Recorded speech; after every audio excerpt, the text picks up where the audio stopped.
we're going to get going. We got to do this.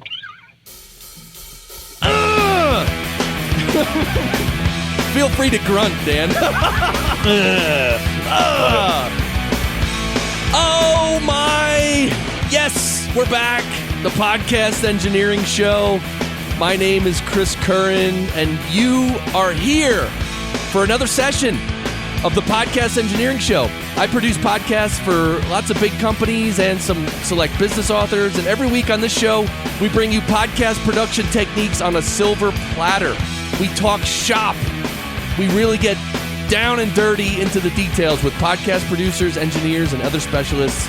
I have a background in the music business, and when I entered podcasting about 6 or 7 years ago, I noticed a huge lack of audio skills in the podcasting world, and most podcasters, well, because mostly it's a hobby industry, and that's good, but that's where this show can help, because we're really talking about the engineering aspects. And of course, if you implement the best of what you learn here, your podcast will sound a lot better, and you'll spend less time producing them, right? Time is of the essence.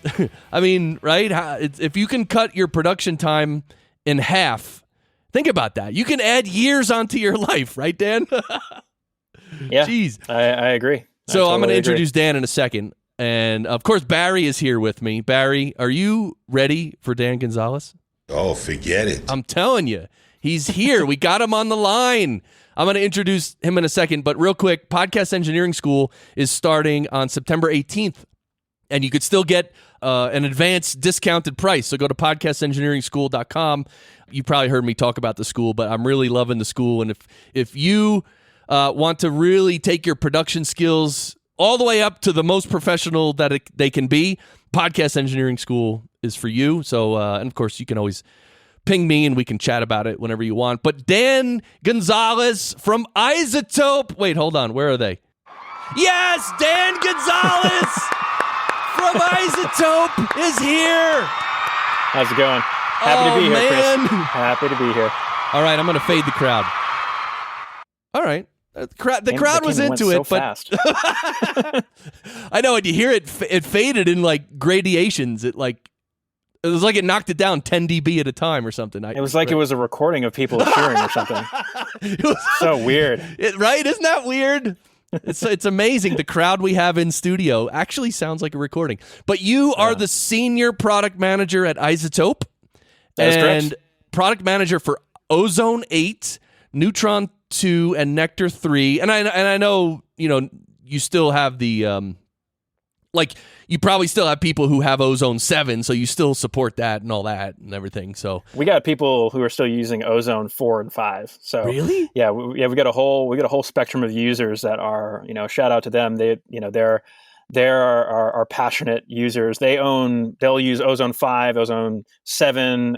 We've got a lot of people using Ozone 8 now, but yeah, we got a pretty passionate crew of people still using some of the 4 and 5. It's pretty amazing. So yeah, it's weird because we're one of those companies that we distribute our software the way that like a DAW would distribute their software. Right. We're one of the only plugin companies that does like versioning besides some of our other competitors.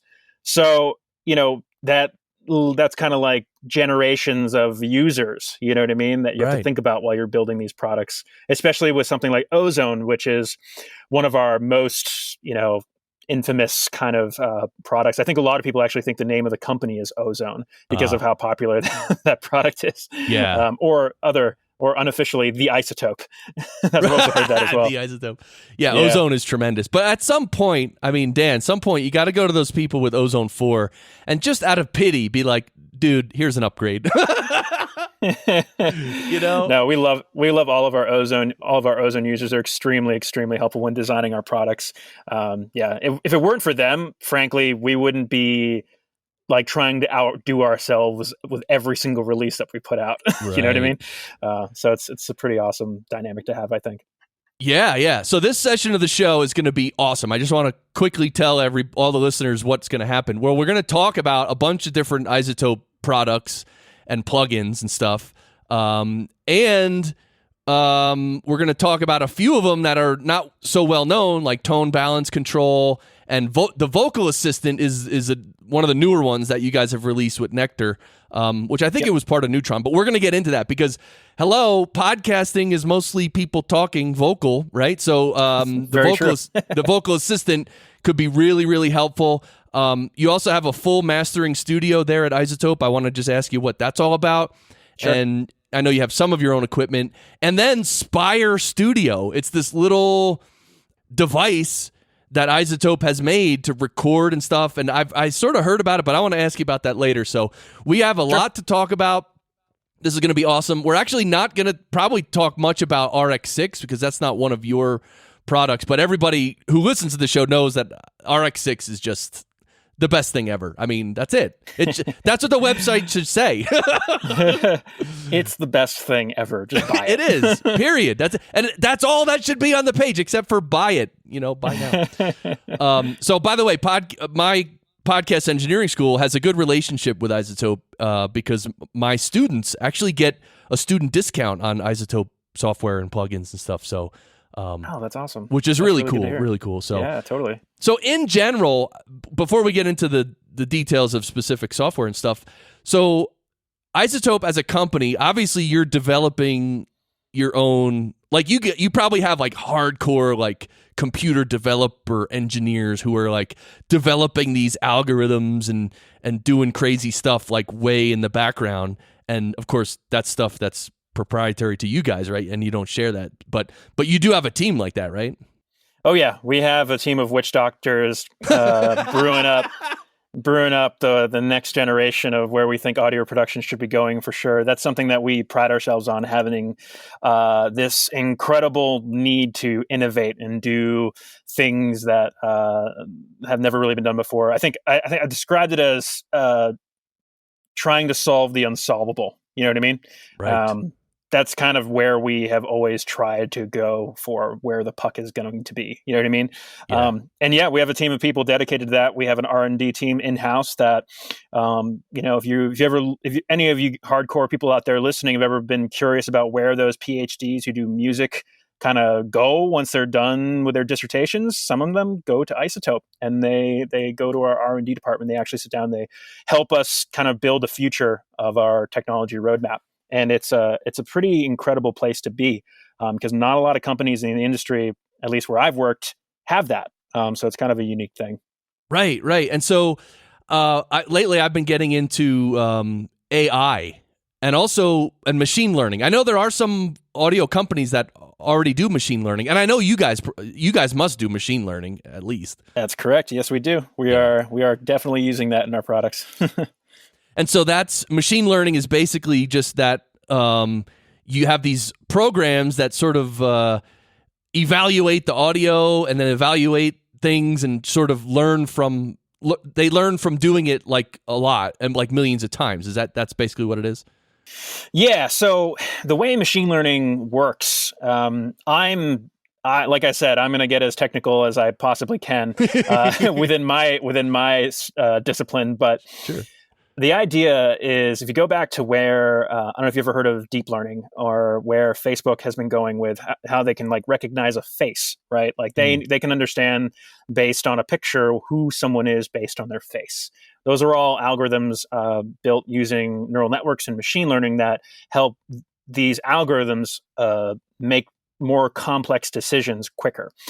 Traditionally, DSP is kind of written without machine learning or neural networks, right? And DSP, from the way I gather, it can only make so many decisions before it just becomes this really complicated, just immovable thing. Like it's not easy to use. It's hard to manage. It's hard to update. It's hard to be performance. It's kind of hard to build for like performance standards, like what we need in plugins. But right. And by the way, DSP is digital signal processing, right? Yep. Yeah, exactly. Digital signal processing.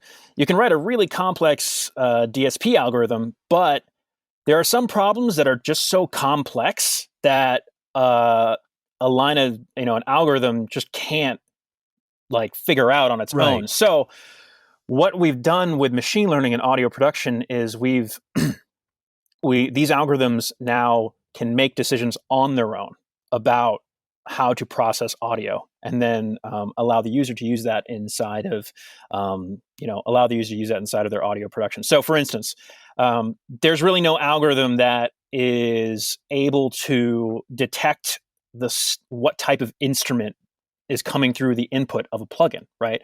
That type of DSP algorithm doesn't really exist today, until we introduced machine learning into Neutron back in 2016, and we taught an algorithm what a guitar sounds like, what a voice sounds like, what drums sound like, what a bass sounds like, what a piano sounds like.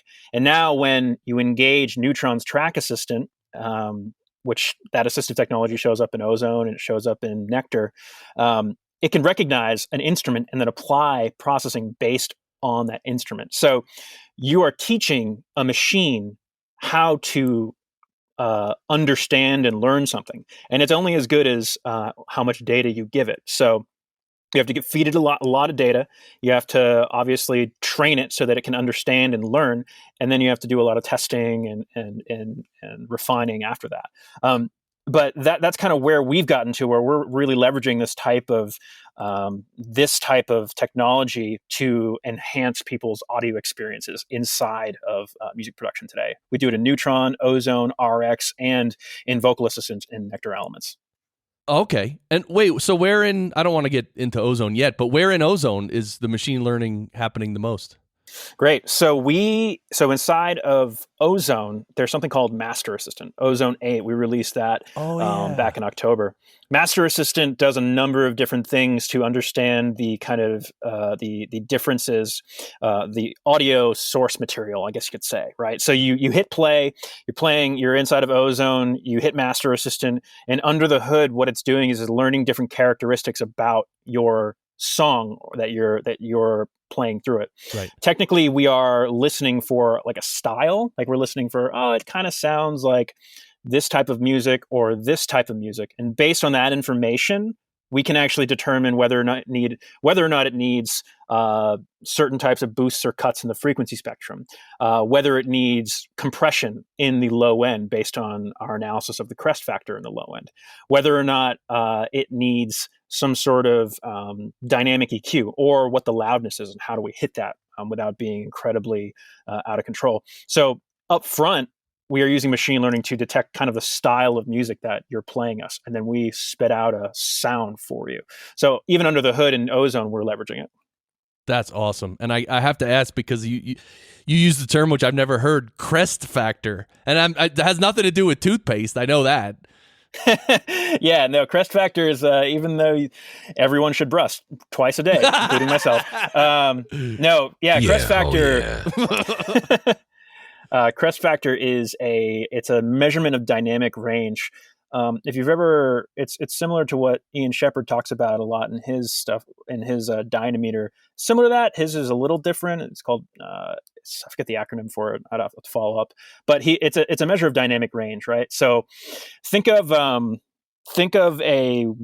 what a kick drum and a bass drum look like when they're in your DAW, right? Something that's not mixed, something that's kind of playing at the same time. What do you see? You see the peakiness from the kick, the thwack, right? Yep. But then you also see the sustain from the bass, right? You see a bass is going to have like a very long kind of sustain to it, right? Right. The two of those frequencies together, they are technically peak, and it's kind of the measurement of the peak to the sustain information is kind of just that average. So if on average we see that your low end is really peaky and really inconsistent, there's a measurement for that, and that's called crest factor. So if you fall outside of a certain range, we'll say, nope, this is out of control. You need compression, which ultimately reduces the dynamic range. So it adds control and sustain to it. So that's kind of what crest factor is used for. When we were doing our kind of research around kind of genres of music and style, low end actually was one of the big things that came up. I mean, you'll hear it everywhere. People are always talking about getting the low end, right? And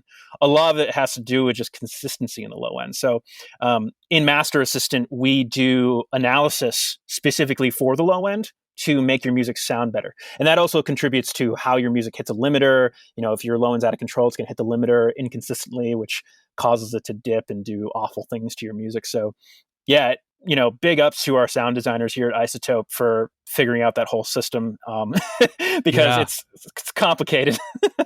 Yeah, and the Master Assistant within Ozone 8, I really like it because, and I actually I played around with it a little bit, but not as much as I should. I mean, I'm also running a business and I got to do production, and like there's only so much time you have to mess around with stuff, right? So totally. Yeah. But I tried it, and what's cool about it is it's sort of like you said, it listens to the program material, the podcast audio in this case, and then it'll evaluate it, and then it'll put in the settings it thinks is correct. But what's cool is then you can manually adjust the settings. So maybe it's a little too much compression. You can sort of, back off on it. Or maybe if there's, right, you can obviously manually manipulate it afterwards as well. Yeah, so that's one of the really big, amazing things about, I think, where this assistive technology, even before I was working at iZotope, when I saw Track Assistant, I was kind of amazed at what you could do with it. It's not like it's black boxing the system, right? Technically, with Nectar Elements, we did limit controls, but that's because we're kind of teasing something bigger to come. But the assistants are philosophically allow you to touch every single control that it sees. So, like for instance, it's saying, okay, we're going to adjust the attack release ratio and threshold of a compressor in the compressor for Neutron, right?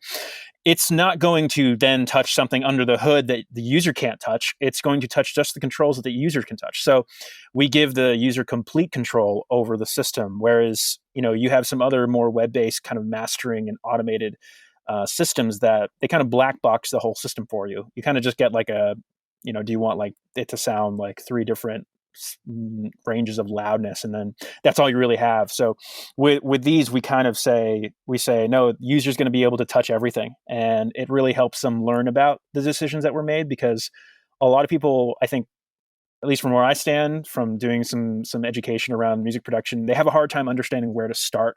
It's kind of like blank canvas syndrome. You know what I mean? It's like the difference between saying write a paper versus write a paper in this format about this topic with this heading in this font, and it's due by now. You know what I mean? Right. We're kind of giving people that starting point, Yeah, it really is cool. And the loudness within the Master Assistant as well, I really like. So one thing in podcasting, and by the way, Dan, how much, I mean, you guys mostly probably deal with music producers and stuff, but do you ever in any product like consider that like podcast producers might be running their podcast audio through the software?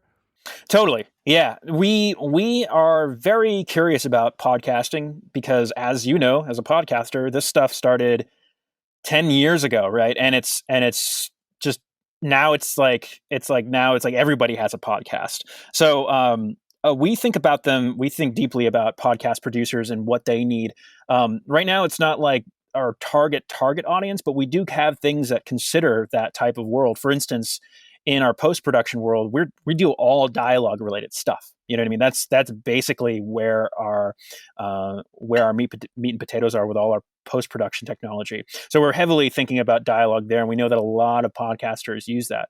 But even in Nectar Elements, the product we released that had Vocal Assistant in it, we have a dialogue setting that you can kind of get a starting point for, and that does very specific that has some very specific kind of intelligence built into it for what dialogue or what podcast producers would need, or what someone who's doing any type of dialogue in some sort of post world would need. So we think about them for sure. I think Nectar Elements is one of the first ones to really have like a specific assistant for dialogue outside of Track Assistant, which also has kind of a dialogue setting for it as well. Got it. So yeah, well, we do think about them. Yeah, so Track Assistant is in Neutron. So, but let's switch over to, and by the way, I didn't mention, Dan, you're an actual audio engineer. You went to Berklee College of Music, graduated 2011. And so for those of you listening who don't know what that means Dan is a real audio engineer, which is awesome. I've got a piece of paper that I can screenshot for you and send it over. It's not that anybody has ever said, "Hey, can I see your degree for your audio engineering education before you record me?" Nobody's ever said that to me. But yeah, exactly. Never mind. So Nectar Elements is with the vocal assistant. That's what. Let's talk about that now. You just brought it up. It's different. So we were talking about Ozone 8, which is the mastering suite. And we were talking about the Master Assistant within that, which is awesome. Now let's talk about Nectar Elements and the Vocal Assistant, which this is new, right? I mean, this came out like a month ago or so, right? That's correct. Yeah, we put it out in July. Yeah, so literally a month ago. And so you just were mentioning how the Vocal Assistant is really, like, let's go over some of the controls in that. And what I want to stress to podcast producers and podcasters, if they're listening to this, is that I haven't used Vocal Assistant yet, but here's the cool thing is it does everything we were talking about that the Master Assistant does, but it does it just on a vocal track. And so it can quickly sort of tighten up and compress and EQ and just make it, get it close really quick with the machine learning. And so in podcast production, that can really help a lot to save you time to just let it run, I don't even know, 15, 20 seconds it has to run and sort of gather information, and then it can apply these settings, and then of course you can tweak them manually as well. But so let's look at the different controls, and I'm actually looking on my screen at a screenshot that you sent, Dan, but let's go through some of the controls in the Vocal Assistant. Sure. Yeah. So the traditional kind of experience that we want our users to have is we just want to ask you what you're going for. And that's what that first screen is really all about. When we were first thinking about how to ask someone, what do you want out of an automated mixing plugin? Right. It was kind of like, let's just talk to them as if if we were sitting in a room with them, right? So when we introduce these assistants, that's what we start with. We say, what are you going for, right? And the three selections you have from left to right, I believe, are modern, vintage, and dialogue.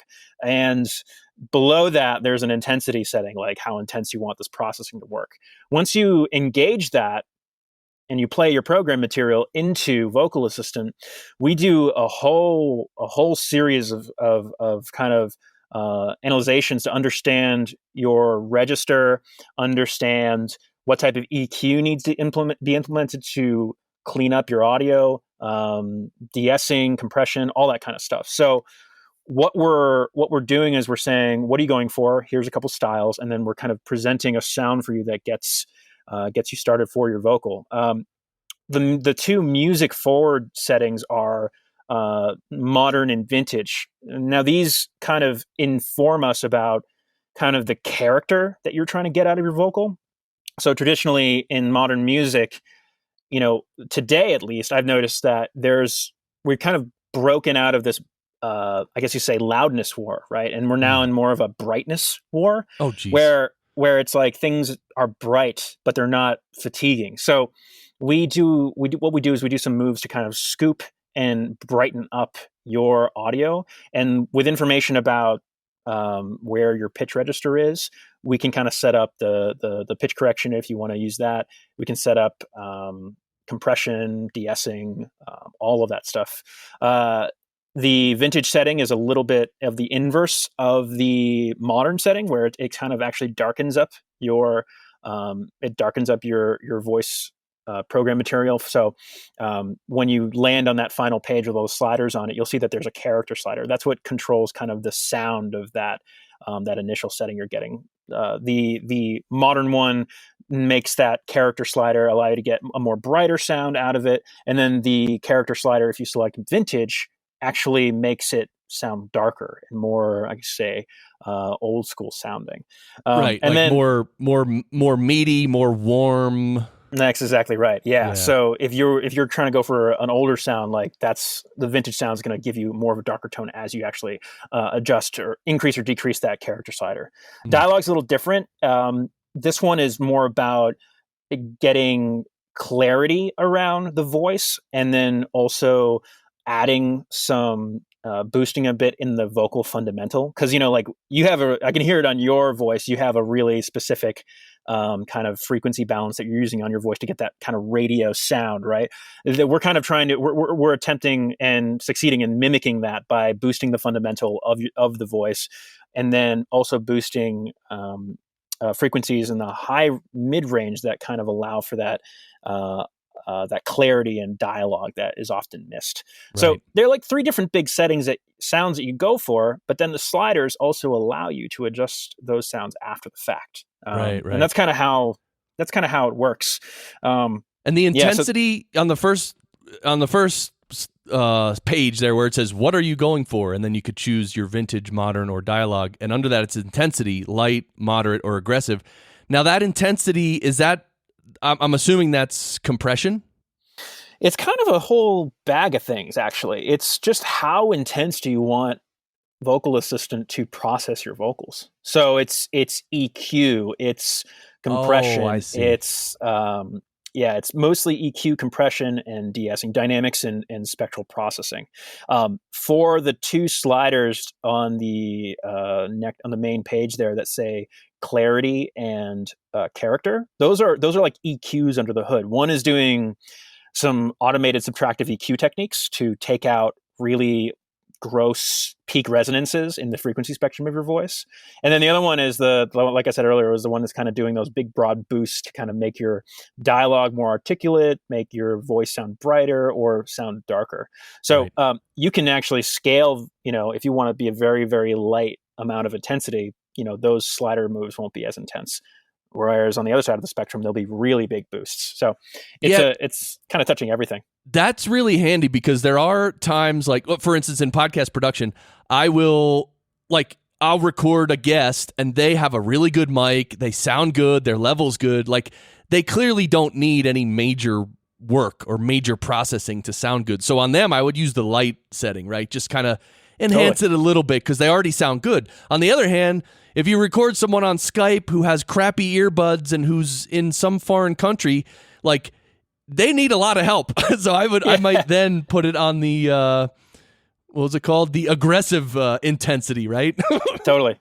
Yeah, totally. It's we kind of give the user the range of possibilities with that, because there's one thing people love is picking sounds, getting sounds and setting themselves up with sounds. And that's really what we like to do with the assistants. Not only do an automated process, but actually like give them the ability to control and direct that process as if you were an assistant sitting in the room with you. Hey, give me a little bit more intensity. You know what I mean? Yeah. So what are you going for? You get to choose the vibe and the intensity. Then the system does some work, and then it comes up to the actual settings screen, which has pitch, clarity, DS, dynamics, tone, and space, and they're all sliders. So it's the user interface is really nice. It's very simple, and it's like you can easily just nudge these up and down and hear the difference. So I like the user interface is real nice.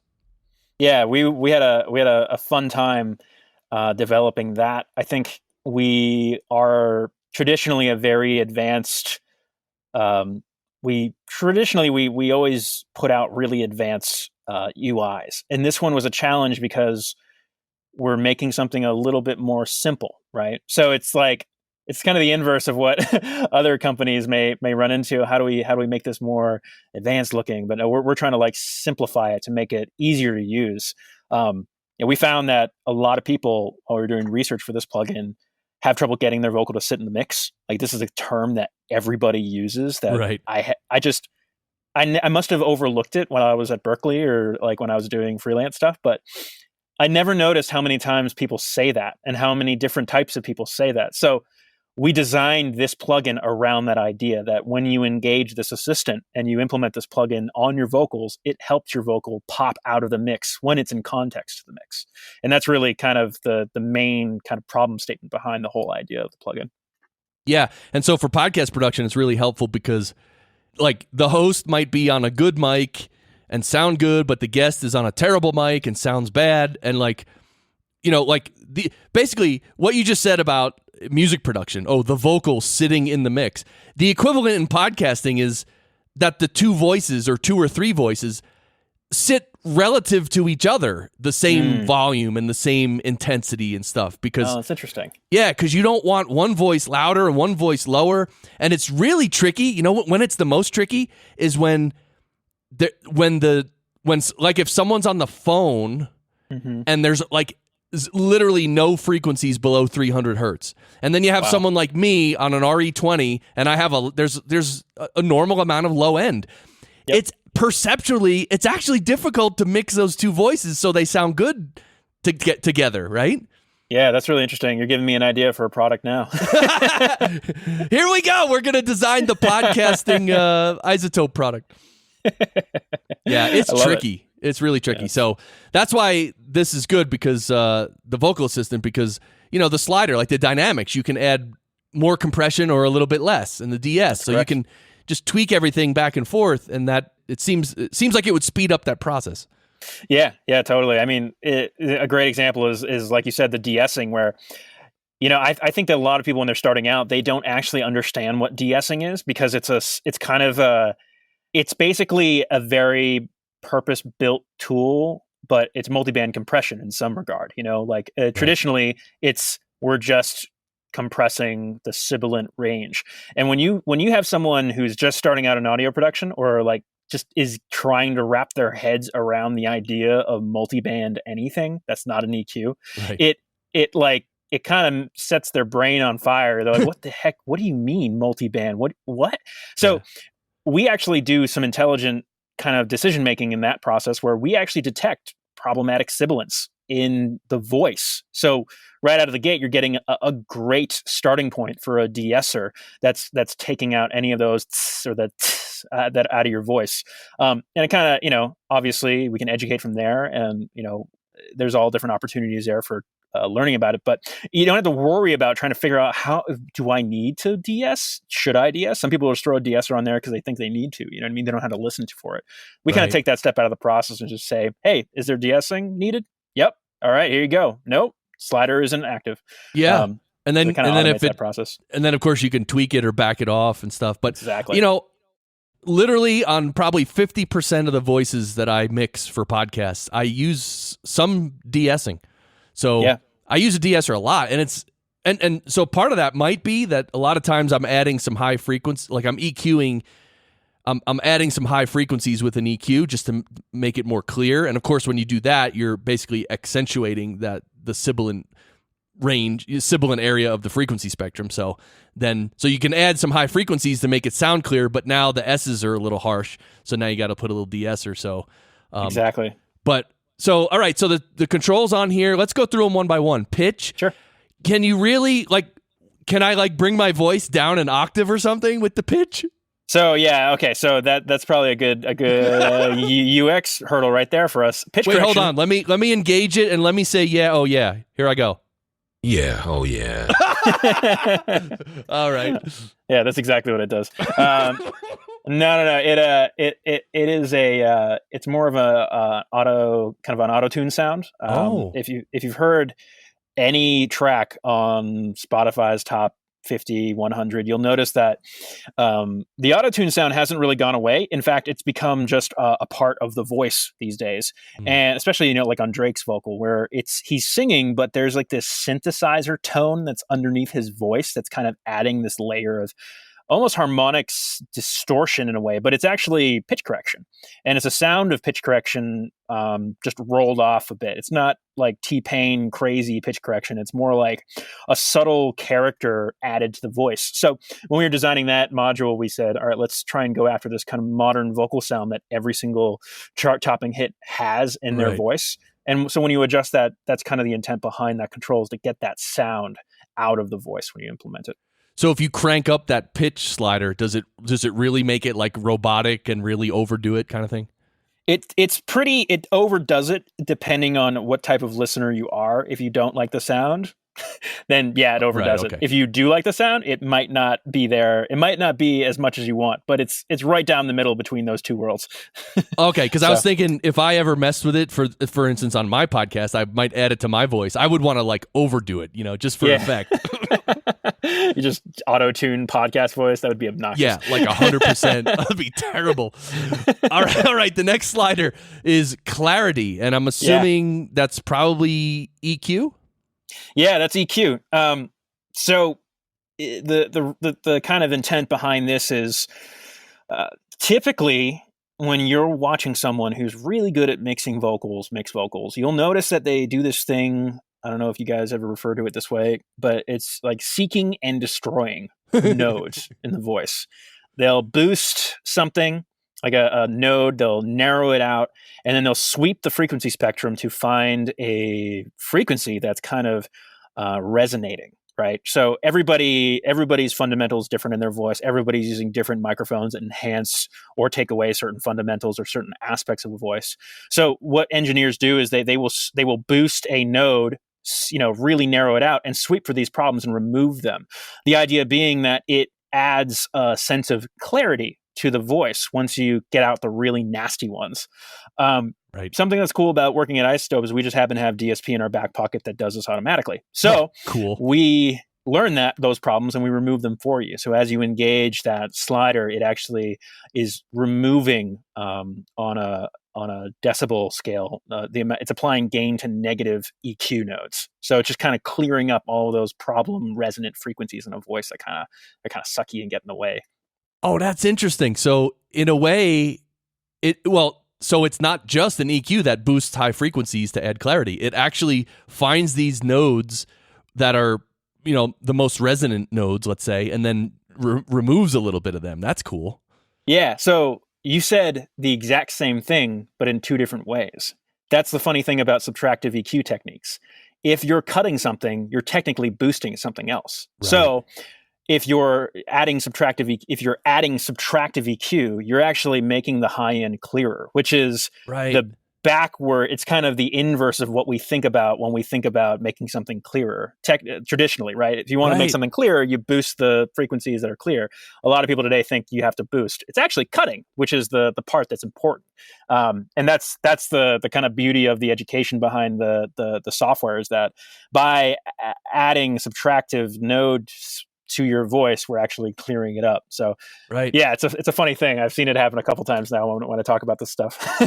Yeah. It really is like a seesaw, like EQ, because if you take out low end in comparison, you're adding high end. It's like a seesaw. You add one, you're perceptually lowering the other. That's And so the clarity slider on here finds those resonant frequencies. I would assume most of that is like low mids, right? Because low mids and because you're an engineer, but low mids is where like that muddiness happens and it's just, and especially like with someone on earbuds in a foreign countries, there can be like a lot of that low mid that just makes it muddy, and it's cool. And so low mids, I'm sure it's taking out some nodes, reducing some of the nodes in the low mids. Does it reduce them anywhere else in the spectrum as well, or everywhere? It's kind of everywhere, honestly. I would say it's everywhere that's important, right? So just like you said, mid-range. Basically, if your mix doesn't sound good in the mid-range, it's not going to sound good anywhere, because that's like the most important frequency range, I think, that people should mix for. You can cut off the whole high end, cut off the whole low end, and if your mix sounds good in the mid-range, it's going to sound good everywhere, unless you're doing some crazy stuff in the sub-frequencies. So as I've seen the software work, it does a lot of work in the mid-range, because that's really where those things poke out. You're totally right about that. I haven't seen exactly what this one is doing under the hood, but when I listen to it, it does a lot of. It's very mid-range forward. So it's that's what it sounds to me. It's doing. Got it. Yeah. It's so. All right, then you got the DS slider, which is, pretty self-explanatory, takes out the sibilance range. And then the next slider is dynamics. And so tell me about the dynamics. Is it literally just the compressor, or is it a multi-band compressor, or what is the dynamic slider actually doing? Yeah, so we are learning with heuristics, which is a kind of a study of. It's just a study of how we implement the algorithm for the compression. We understand what type of compression is needed for your voice to control its dynamics. And then we also take input from the type of the type of setting you used on that first page, the vibes setting, the modern, the vintage, and the dialogue. That's what kind of largely informs the way our compression DSP works. I would say this one maybe leans a little bit more heavily on user input. So if you're going for a modern vocal sound where you're going to crush the crap out of it, that's going to heavily inform the way the compressor works. And then what we do is we allow you to scale the sound of that effect. So if you scale that all the way up, you'll even start to hear it get a little quieter because of how much compression is really being added to that, because it's reducing the dynamic range. And obviously, if you let off, it's going to kind of let off in the amount of dynamic range that it's controlling. So that's largely the way that's kind of being implemented in that specific slider. Interesting. And so I've had an idea for a while that this is a perfect time to talk about it, and you're the perfect person to talk about it with. So in podcast production, what I've noticed is that some people, for instance, like me, I use a little bit of compression to tape. So I'm actually recording with a little bit of compression. And of course, someone, again, our example of someone on earbuds in a foreign country, they're obviously, their voice isn't being compressed unless they're going through Skype, and in which case it's literally mangled. So what I've noticed, one way I describe compression is that the more compression you add, you sort of bringing the voice closer to you, like in the speakers. It sort of brings it more up front. Yep. And so here, this has been my struggle sometimes. Not struggle. I mean, I do it, and but it takes time. Is to sort of match that level of closeness. So if you have one guy who's in the studio with some nice compression, he sounds nice and close. The person on earbuds in a foreign country, their dynamic range is so high, they seem much further away. So, of course, I would compress them. So I'm basically not only trying to match the volume of the, let's say, these two people, but I'm actually trying to match the amount of compression and the closeness. Yep. So, so anyway, what I would think, or what I would want is some sort of algorithm that could somehow detect the amount of compression or the amount of closeness, or maybe it's just the dynamic range, but maybe in terms of, instead of just peak compression, or maybe it could sort of evaluate it in terms of LUFS or something, just to sort of match that. Yeah, no, that's a great way to think about it. Closeness. I think of it in a similar term, right? Like if you think about something that's too compressed, technically it's pumping, right? So you're actually getting a sense of it being close and then far away and close and then far away. So it's very fatiguing, right? Your voice is very consistent because you've been doing this for a while. You know how to talk from, your diaphragm. So you're extremely consistent in the way you deliver your vocal performance and your dialogue performance. But like you're saying, for people who are in foreign countries, maybe they don't do a lot of talk shows, maybe they don't really understand how to speak with a consistent kind of fundamental that's very, very powerful and just kind of dynamically consistent. It's very difficult to kind of process that because they're all over the place, right? You see the same thing with singers who are inexperienced with the singing, right? They don't really understand dynamics. They don't know how to self-compress. They don't know how to control plosives. There's some stuff that can do that. A lot of engineers will implement. They'll use. I'll use the Pro Tools for an example. There's a couple features I can think of that inside of the DAW people will use to control this. One is obviously the clip gain, where you chop up the audio signal up into little itty bits, and then you can adjust the individual gain on every single syllable or phrase, and that kind of adds that consistency. Another one is just tracing the waveform with the pencil tool and making sure that the volume is consistent throughout the entire thing. We have some stuff that I can't talk about quite yet that is going to be doing some of that, but in a more automated process, adding kind of consistency to a voice. I think that's something that is very overlooked, and it's really cool that you bring it up because it kind of validates some of my thinking around what's to come in the future. So yeah, and by the way, before I forget, I'm excited about that. I figured out where this idea came from, because in RX6, when you scan an audio file for the loudness, it not only tells you the peak level, but it tells you the LUFS level, but it also there's another thing it tells you, which is loudness range. And I know like when something is much more compressed, the loudness range might be around like 4 or like 3.5 or 4.5, somewhere in that range. But if someone is just on earbuds with no compression, the loudness range will be much higher, like maybe even 8 or 9 or something. So yeah, I was like, I always, I always wanted a little button I could press that says match the loudness range and compress the one that's not compressed enough, compress it just enough so it's the same loudness range as the other voice. That would be cool. Yeah, that'd be really cool. It's almost like taking a reference file and matching the dynamics of some sort of reference. That's really cool. Yeah, I like that idea a lot. Yeah, the only problem is if you were gonna, compress it to decrease the loudness range, then you're dealing with compression, and then you have to attack and release come into it, right? And also true. Yeah, there's got to be some. I don't know if I'm not. We must have something here that does something close to what we're talking about that I just do not know about yet. I've only been here for like 2 years, so not even that. So I'm still learning the ropes in terms of what our catalog of DSP can do. But nevertheless, I think it's a really cool idea. I would love that in my own personal life as well. Right? Yeah, because there are services that will match loudness, but again, if the amount of compression is different, you can match the loudness, but it still doesn't.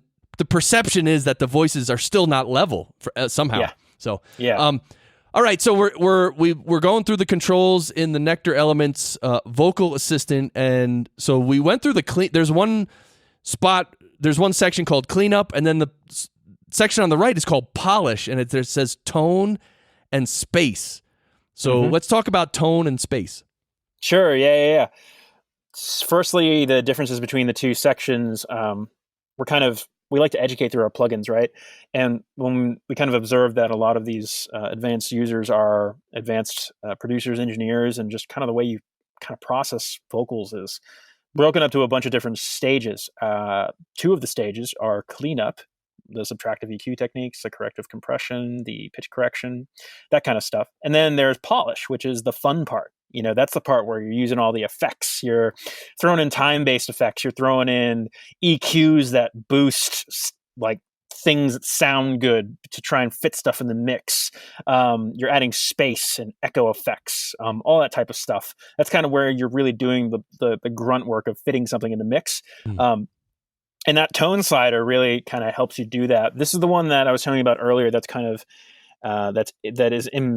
is talking about. I think I was referring to it as character earlier. It's actually called tone. We were jumping between names with that slider, and that's why I got confused. But the tone slider is when you're selecting a modern sound, you're boosting brightness in the frequency range. When you select a vintage sound, you're adding darkness, is how I like to say it, to the frequency range, to the vocal. And then when you pick dialogue, it's simultaneously boosting fundamental frequencies and frequencies that enhance articulations. So that slider is kind of very dependent on the way you inform Vocal Assistant, and that's really how that slider works. The second slider, space, is technically a reverb, and we're gonna say. Sorry, I think I heard you say something. No, I said okay. Oh, yeah. The space slider is technically a reverb, and that is adding a sense of just what I like to call a halo effect around the vocal, where it's not a fancy, crazy, long tail reverb that's changing and it's all post-rocky and sounds like you're in a cave or like an M83 record. It's a very particular sound that just adds a little space around the vocal. You might not even notice it if the vocal's sitting in a mix and you hear and you're saying, I don't hear a reverb. The second you turn it off, that's when you hear it. Right. It's supposed to be a very subtle effect, just to add space to the vocal. And that's what that whole section is really focused on. Yeah, and that space reverb is something that in podcast production we don't use at all because it's just it's just voices talking. However, naturally there ends up being like again, if someone's on their earbuds. And by the way, I want to clarify something. Many times in this session, I've been saying, connecting with someone using earbuds in a foreign country. Like, I just meant, by foreign country, I meant far away, but it could be someone in this country. Like, I wasn't saying that all people in foreign countries don't know how to do audio and everyone in this country does. I think all remote guests who are using earbuds there's a lot of potential problems. So I just wanted to clarify even me, that. I'm sitting here with earbuds on in our mastering studio talking to you on my laptop when I have all this gear around me. I'm like, I probably should have rethought the production of this thing. Well, but that's okay. But you're staying consistent distance from the mic. It's not rubbing, and it sounds okay. And yeah. So, so what was I going to say before I started my disclaimer about foreign people? I don't know. We were talking about space. Reverb. The space, the reverb. So inevitably what happens is someone who does join through earbuds, they're not going to be in a studio. They're going to be in a regular room, which the room itself might have some reverb. So that's why on a lot of podcasts, a lot of the participants, they'll have natural reverb on their voice just because of the room they're actually in. So, and that's why if there's too much of that, that's why we use the D-reverb in RX6 if there's too much. Exactly. It's great. I love it. Yeah. So, and of course, if you're doing like audio effects, right? Like if you're producing some audio for an intro to a podcast, well, then maybe you want to have a bunch of reverb on the voice, some big announcer voice guy with a lot of reverb and maybe some of the pitch correction too, right? And maybe maybe really compressed, like old radio style kind of thing. So, of course, anything we can use for effect, but like for the just normal conversation in podcasting, we don't usually add reverb. I did want to ask you about gating. So using a noise gate or expansion. So I know that's, in the way I view it in terms of audio production is like everything we're talking about is great for mixing and stuff. And the gating is almost like it's almost a separate thing, right? So. Yeah. I mean, it is. It's kind of the inverse of compression, right? Instead of that's where I actually prefer expanders over gates because it's not just like a hard drop off. But instead of compressing or reducing the dynamic range, we are expanding the dynamic range, right? We are drastically making the signal quiet and loud and quiet and loud rather than it all kind of coming together in the same kind of range. So I mean, gating is something that we don't have in Vocal Assistant. Not yet, and it's an interesting thing. We use it a lot on drums. I use it a lot in guitar production, and definitely in live audio production. That's a huge thing in live audio production. So, but yeah, not in this particular world. Are we using any sort of gating? I don't even know. Do you use gating on your voice in your podcasting sessions? So I I use an expander, so cool. It's more gentle, and I drop it down about 16 to 20 dB when I'm not talking. So it's in the mixing process, obviously, not in the recording process. Yes. So yeah, I do use an expander, and it pushes down the noise floor, maybe 16 to 20 dB, and it does help, I mean, but the hard thing with podcast production again is the guests who they don't know how to talk into a mic. They're in a reverby room. There's all these problems, and another thing they don't know is when they're not speaking to be quiet. So people make noise, and that continually opens the gate. So it becomes a very weird thing. You have to clean up. Podcast production is a lot of cleanup in the DAW, like literally deleting spots where the person's not speaking and when they're making noise. Yeah, it's a crazy thing. It's very similar to metal drum production. My favorite, one of the things that I love and hold dearly. Just a lot of like removing stuff that I don't want in the mix. I've got 25 tracks of stuff, and I only want about 50% of it because the rest of it is just ambient noise I don't care about. Right. Yeah, metal production. That's what I was into. I was in some metal bands too as a drummer too. So that's awesome. All into that. Haven't done that. We have things in common in a long time. Yeah. All right, so let's move back to Ozone 8. So, let me ask you first. Anything else on Nectar Elements, the vocal assistant? Just that. Check it out. Go to iZotope.com, and it's there's definitely more to come on the Nectar front. Okay. So I'll say as much as that. Okay, cool. So I really want to get to Ozone 8. We can talk a little bit about that. Well, I mean, I don't know how much because we're running out of time actually, but so Ozone 8, it's the mastering suite, and it has all these different modules. The 3 modules that I use regularly are, wait, no, that's not it. I got to load my preset. There we go. My preset's loaded. I use the Dynamics, which is the multiband compressor. Yep. I use the Maximizer, which is kind of like a limiter, and I use it on the IRC4, the classic setting. Oh, sweet. Nice. So it makes it nice and full. It just makes sure there's enough fullness. And then I actually use the multiband exciter to do a couple secret things.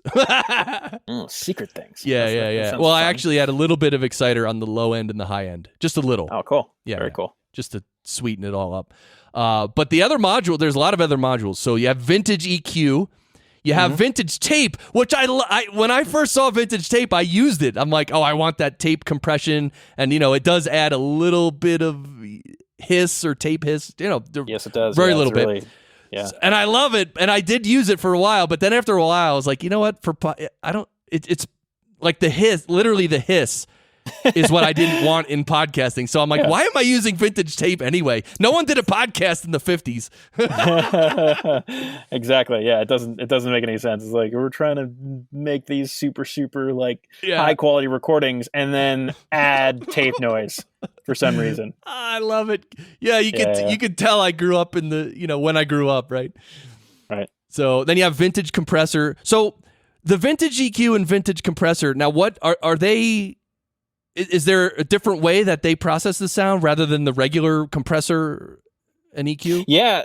I mean, if you're familiar with like a Pultec program equalizer, or you're familiar with something like a Manley kind of Varimu compressor, which are traditionally analog modules that exist in the real world. We actually modeled those when we introduced Ozone 7. Ozone 7 was a big vintage push. That's where you saw the vintage tape, you saw the vintage EQ, you saw the vintage compressor, and the vintage limiter come in. And that's what those are largely based off of. We don't do a lot of modeling just fundamentally, but in that release, we wanted to really go after vintage stuff because it was a pretty popular thing. So we introduced those 4 pieces of DSP based off real life modules. I think those are the modules they're based off of. I know the EQ at least is definitely a program equalizer. So it's a very it has a similar look, feel, and sound of that. So yeah, that was kind of our big vintage push for Ozone 7 when we released that. That's cool. And there's also an imager, which is a multi-band imager. You can actually widen the stereo spectrum of some of the frequencies, which is cool. Again, podcasting, I would never probably use it, but no, that's a fun one. I before I got to iZotope, I never actually thought of using a multi-band imager, but in the context of mastering, let's say you're mastering for vinyl, right?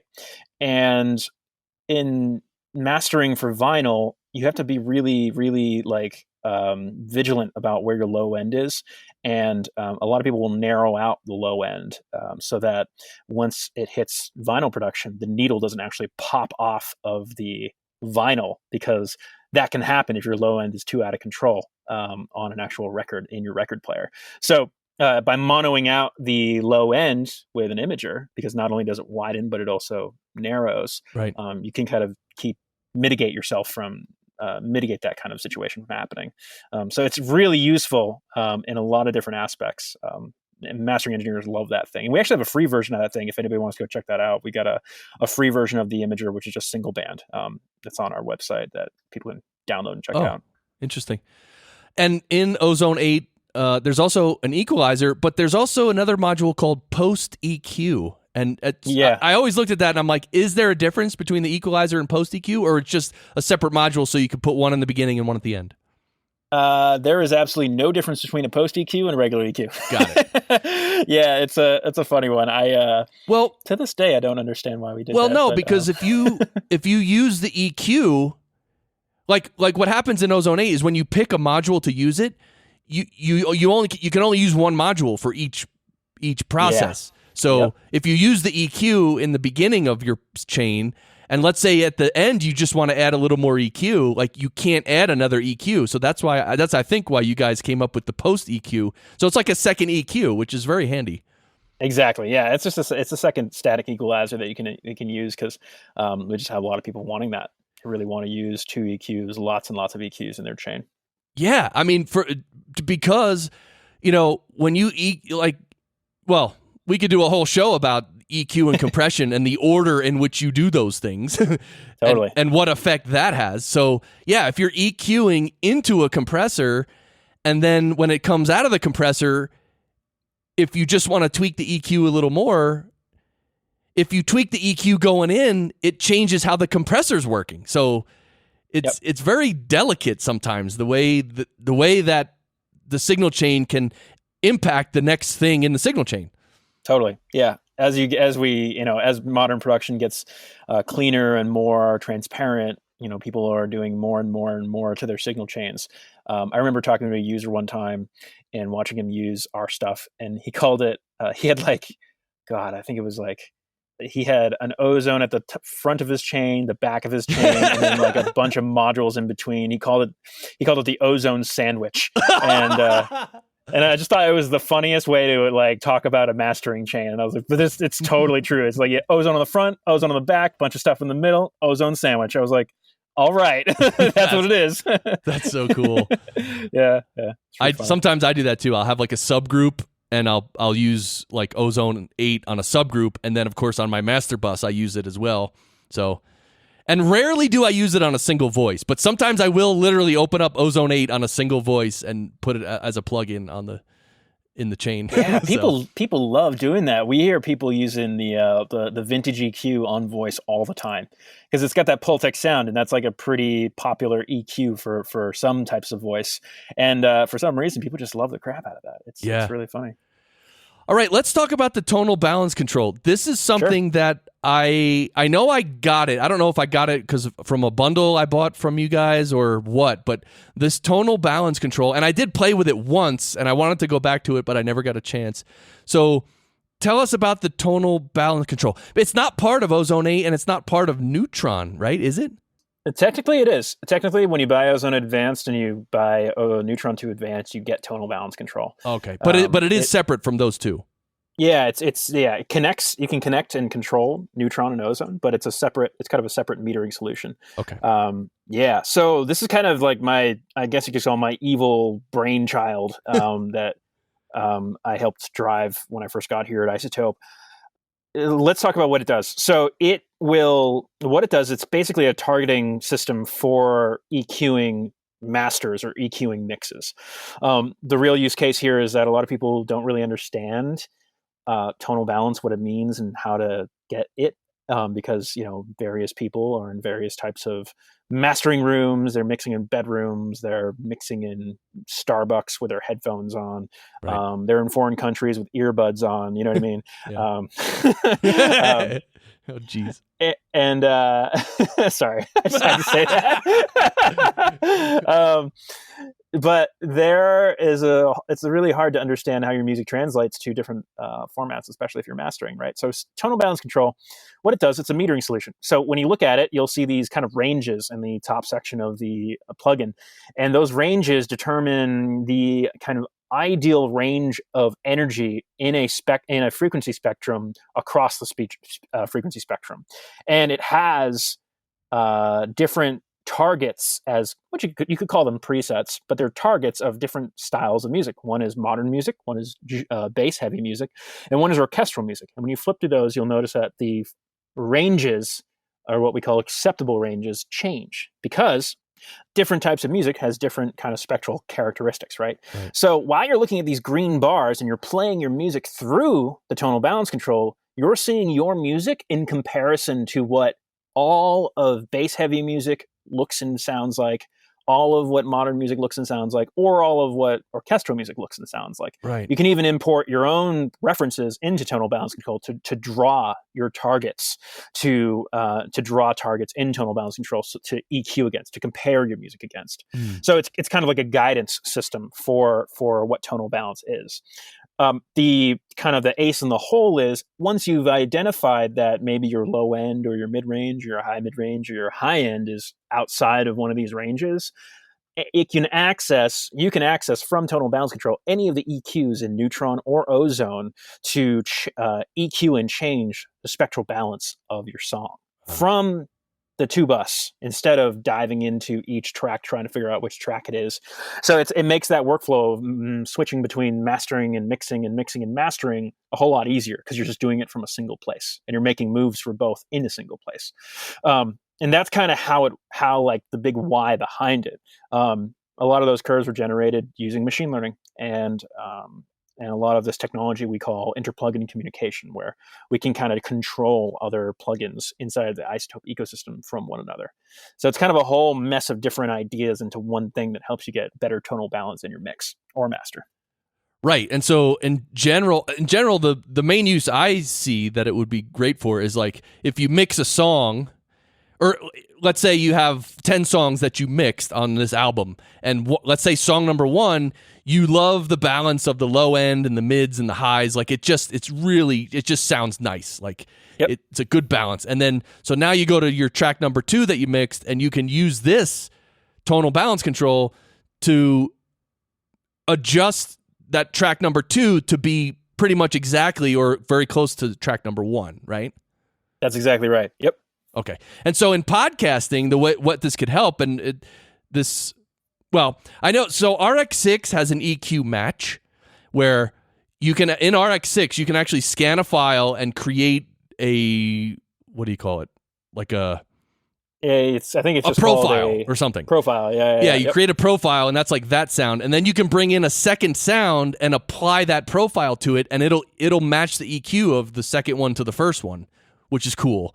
So anyway, that's a little bit of what this reminded me of, but this might also be good for. What do you think about running an individual voice through this tonal balance control? Would it be beneficial at all? Would we be able to maybe match my voice to my guest's voice or something?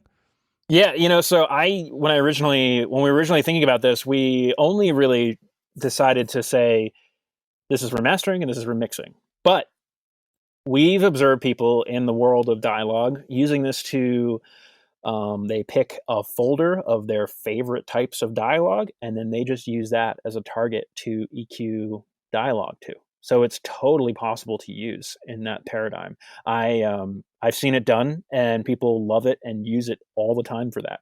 So it's almost like a more manual EQ match in a way, but at the same time, you have more control over what's going on in the matching. But yeah, it can be used for a lot of different things, especially that. I think it could definitely be used for that for sure.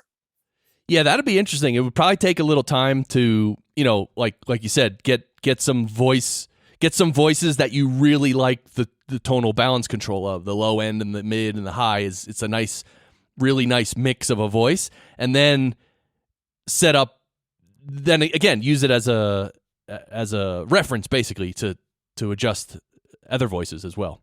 Yep. Yeah, totally. It's a pretty wacky idea, but it all came from just looking at what people are doing and understanding how we can make their lives easier. You know what I mean? Yeah. And it did us a great success in kind of telling a story of Ozone and Neutron kind of working together to help you make your lives easier in audio production. Right. So yeah, we're excited about that tool. We're excited about everything, honestly, but that one was really a big one for 2017 that 2017 that we're really excited about. So cool. So last thing I want to ask you about is Spire Studio, and this is this is awesome. This is it's like a little circular thing. It almost looks like an Alexa or almost like a smart. What do they call them? Smart speakers or something? Yeah, totally. It's a similar shape. It's a completely different thing. I don't want anyone to think that I think it's a smart speaker. It's not. But it's actually like a little mini recording studio. So, and I don't know this.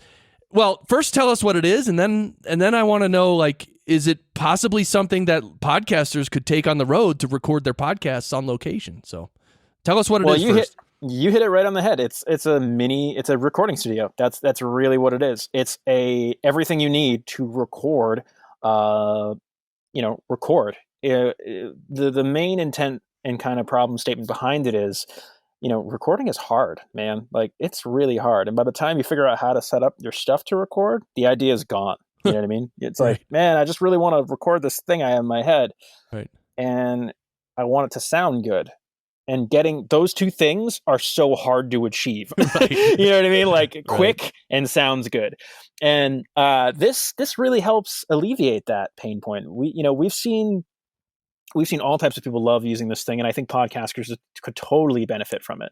It's mobile. You can plug it in. It's got a battery. You can plug it in if you're in a room, or you can take it out. You can take it out on the road with you. It's got a 6-hour battery life with both when using phantom power on it. It's got a ton of room on it. I forget the exact amount of space it's got on it, but yeah, it's a really easy to use, powerful recording studio, and it allows you to plug in 2 XLRs. They're combo inputs, so you can plug in a guitar, or you could plug in just a microphone. Like I said, phantom power. It's got an omnidirectional microphone on the front of it. The pre's on the back are designed by Grace. And it's got a kind of a touchscreen interface on the front where you can kind of touch and interact with the device. That's kind of one part of the experience. The other part of the experience is the app and mobile side of it, where it has a Spire app that we shipped a long time ago, but just recently, more recently, now we have an app that actually interacts with the Spire device. And it's actually like a mini DAW. And it records the music that you record through the Spire wirelessly over Wi-Fi network to the phone in high quality audio. Huh. So it's completely Wi-Fi. There's no wires, no nothing. You just put it down, hit record.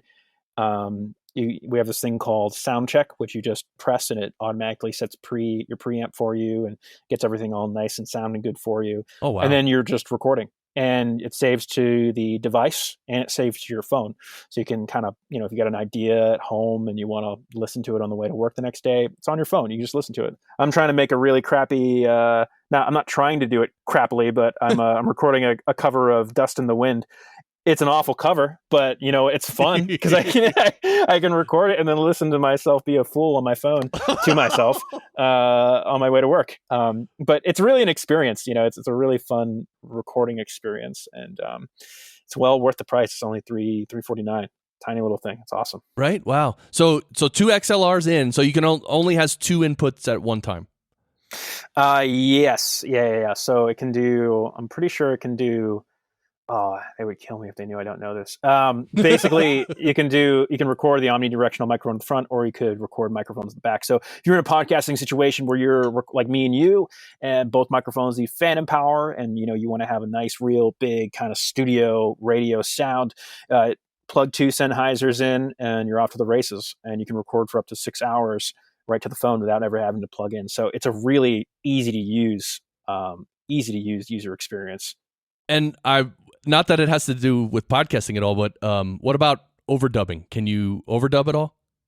Yeah. So the Spire app and on the device, when you use it, you'll notice that when you go to record a track, when you're done recording a track, it automatically creates another track and engages that in record ready. So you can overdub anything you want. And in the app, it has a little transport, and it has up to 8 tracks. So you can overdub up to 7 times on a single track, and then scrub and move backwards in time and punch in and all that types of stuff. Oh wow. So yeah, it's really cool. And then it has a really unique mixing interface called a visual mixer, where instead of volume sliders and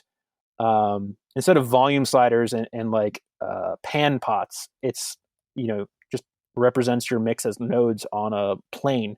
Left and right is pan, up and down is gain, and you can just easily mix in there. Yeah, it's a pretty nifty, clever little way of introducing mixing in the 21st century. Yeah, that's awesome. And then obviously there's one headphone jack, I'm assuming? 2 headphone jacks. There's one on the front and there's one on the back, so you can record with a buddy if you want.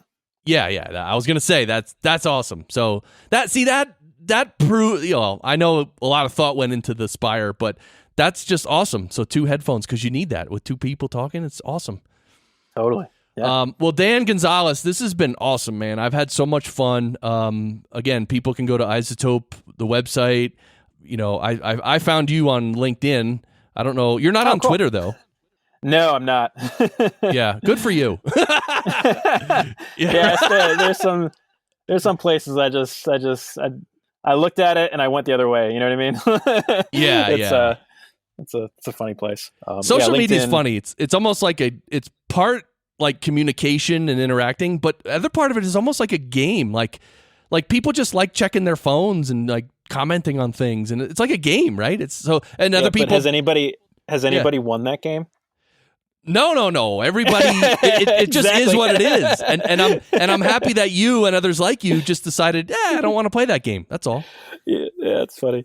Yeah, it's a funny place. I listen to a lot of podcasts myself, and I always hear the stand-up comedians talking about just Twitter and how much drama there is on there, and I'm just like, don't be on Twitter then if you don't want to, or maybe that is part of your. It's so funny. Then you have the class of people like me who I'm on there just for business. Like I just put my business stuff on there. Like my school has a Twitter account, right? So nice. That's all. It's like I got to promote my school, and I want to be on Twitter because if anyone goes on Twitter and searches for Podcast Engineering School, I want them to find me. So of course, in a business sense, it's like you kind of have to be there, but that's if you have your own business. So, well. This has been awesome. I don't even know what else to say. This has been great. Dan Gonzalez, thanks, man, for coming on the Podcast Engineering Show. Hey, man, anytime you want me on, I'm more than happy to come. This is totally fun. Right? This is all, and we got more to talk about, including we didn't talk about the full mastering studio at iZotope, and as I said that, I had this little daydream of iZotope flying me out there and me and you hanging out in the mastering suite for a day. Hey man, if you want to, it would be a fun time. Jonathan Weiner, a very famous mastering engineer, he kind of owns part of the studio we have here, so it would be great to have him come on and give you the tour and kind of talk to you about what's here, including myself. I'd love for that to happen sometime. Yeah, that'd be cool because then we could even master some podcasts and record audio and record video Anyway, I'm getting into this live streaming thing too. That'd be cool to do it like a whole live stream session from there too. Oh man, that's a fun world. That's an interesting whole crazy world that I experienced with Next Wednesday. Right, totally. And I've had to start the outro music 3 times because we keep talking. But so here's the thing, Dan. At the very end, and by the way, hang on at the end because the files need to upload. But at the very end, we're both going to yell, "Sound great." Okay. That's it. And I'll tell you when. And you listening, you can yell it too. Does anyone do that? Like you're in your car, you're listening, just yell "sound great"? You should. All right, here's the time. Go! Sound great! Ah! Dude!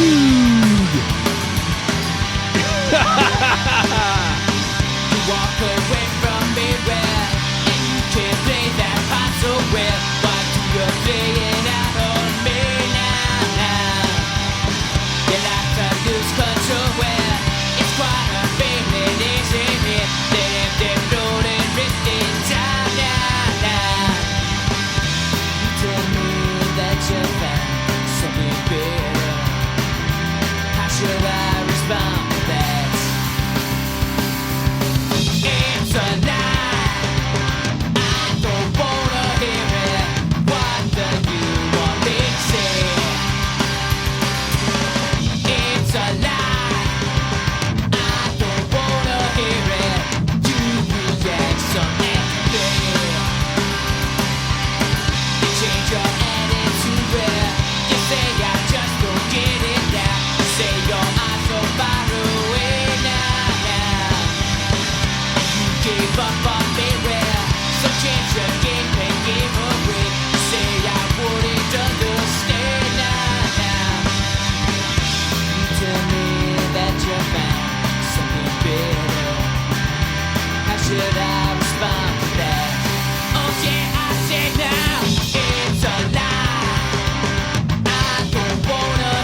Don't talk to me now.